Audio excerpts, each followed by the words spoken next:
বন্ধু, 1 মিনিটৰ কাৰণে ভাবি চাওকচোন, আপুনি এই দুনিয়াখনত মানুহৰ ভিৰৰ মাজৰে এজন সদস্য হৈ আছে নেকি? যিয়ে দুবেলা দুমুঠিৰ কাৰণে আনৰ তলতীয়া হৈ বিভিন্ন কটু কথা শুনিও কাম কৰি আছে? নে আপুনি এজন লিডাৰ হৈ সেই মানুহৰ ভিৰক আপোনাৰ হিচাপমতে চলাই আছে? এই দুনিয়াখনত কেৱল 1% লোকহে ছাকচেছ হয় আৰু তেওঁলোকে নিজৰ ৰাস্তা নিজে তৈয়াৰ কৰি লয়। তেওঁলোকে কেতিয়াও মানুহৰ ভিৰৰ পাছত নদৌৰে। উদাহৰণ হিচাপে চাবলৈ গ'লে বিল গেটছ, যিজনে পৃথিৱীৰ ভিতৰতে ধনী লোকসকলৰ সূচীত বহুবাৰ থাকিবলৈ সক্ষম হৈছে। ইয়াৰ উপৰিও ষ্টিভ জবছ, ৰতন টাটা, মুকেশ আম্বানীকে ধৰি কেইবাজনো এনেকুৱা ব্যক্তি আছে যিসকলে নিজৰ ৰাস্তা নিজেই তৈয়াৰ কৰি লৈছে। বন্ধু, সময় সমাগত। যদি আপুনি জীৱনত এতিয়ালৈকে বেছিভাগ লোকে কৰি থকা কামতকৈ কিছু বেলেগ কাম কৰিব পৰা নাই, তেতিয়াহ'লে আপুনি আপোনাৰ সংগ আৰু ভাৱধাৰা দুয়োটাকে সলনি কৰাটো উচিত। বন্ধু, আপোনাৰ সংগ আৰু আপোনাৰ ভাৱধাৰাই আপোনাৰ জীৱনৰ ওপৰত কি ধৰণে প্ৰভাৱ পেলাব পাৰে তাক বুজিবৰ কাৰণে আহকচোন এটি কাহিনীৰ সহায় লওঁ। কাহিনীটো অন্তলৈকে চাই থাকিব, কাৰণ ইয়াৰ আঁৰত এটি সুন্দৰ প্ৰেৰণামূলক বচন নিহিত হৈ আছে। এসময়ৰ কথা, এটি সিংহই নিজৰ পোৱালি কেইটামানৰ সৈতে চিকাৰলৈ গৈছিলে। কিছু দূৰ যোৱাৰ পাছত সিংহটোৱে এটা ভেড়াৰ জাক দেখা পালে। সিংহটোৱে চিকাৰৰ সুন্দৰ সুযোগ দেখি ভেড়া ছাগলীৰ জাকটোৰ ওপৰত আক্ৰমণ কৰিলে আৰু তাৰে মাজৰে এটি ভেড়া চিকাৰ কৰি জংঘলৰ ফালে টানি লৈ গ'ল।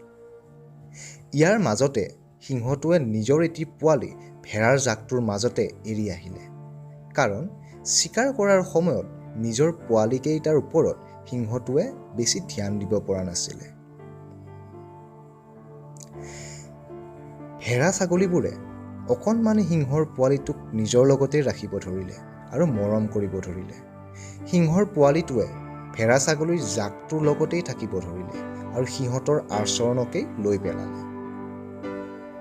এদিনাখন সেই সিংহৰ পোৱালিটোৱে ভেড়াৰ জাকটোৰ লগত ঘূৰি থাকোঁতে হঠাৎ এটা সিংহই ভেড়াৰ জাকটোৰ ওপৰত আক্ৰমণ কৰি দিলে।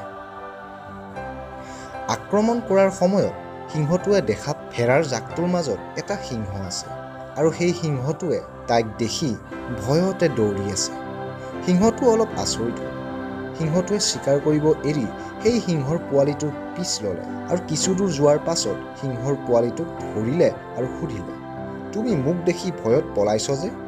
সিংহৰ পোৱালিটোৱে চিঞৰিব ধৰিলে আৰু মোক নামাৰিব, মোক হত্যা নকৰিব, মোক এৰি দিয়ক বুলি কান্দিবলৈ ধৰিলে। সিংহটোৱে সেই সিংহৰ পোৱালিটোক নদীৰ পাৰলৈ লৈ গ'ল আৰু নদীৰ পানীত তাৰ প্ৰতিবিম্বটো দেখুৱাই সুধিলে, "আমাৰ দুয়োটাৰ মাজত তুমি কিবা পাৰ্থক্য দেখিছানে?" সিংহৰ পোৱালিটোৱে পানীত নিজৰ প্ৰতিচ্ছবি দেখি নিজৰ স্বৰূপ জানিলে আৰু নিজৰ দেহত থকা শক্তি অনুভৱ কৰিব পাৰিলে। ইয়াৰ পাছত সিংহৰ পোৱালিটোৱে জোৰেৰে চিঞৰি দিলে, যাৰ চিঞৰ শুনাৰ লগে লগে গোটেই জংঘলখন কঁপি উঠিলে।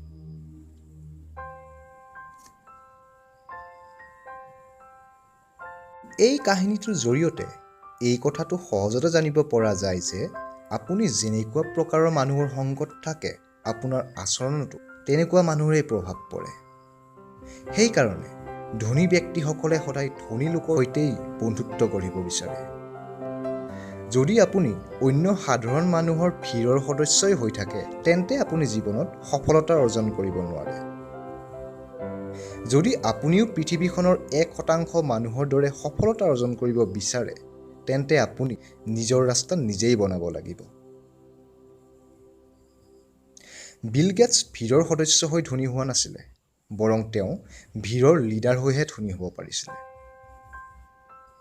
সেয়েহে বিল গেটছে কয়, "তুমি দুখীয়া হৈ জন্মাটো তোমাৰ ভুল নহয়, কিন্তু তুমি দুখীয়া হৈ মৰাটোহে তোমাৰ ভুল।"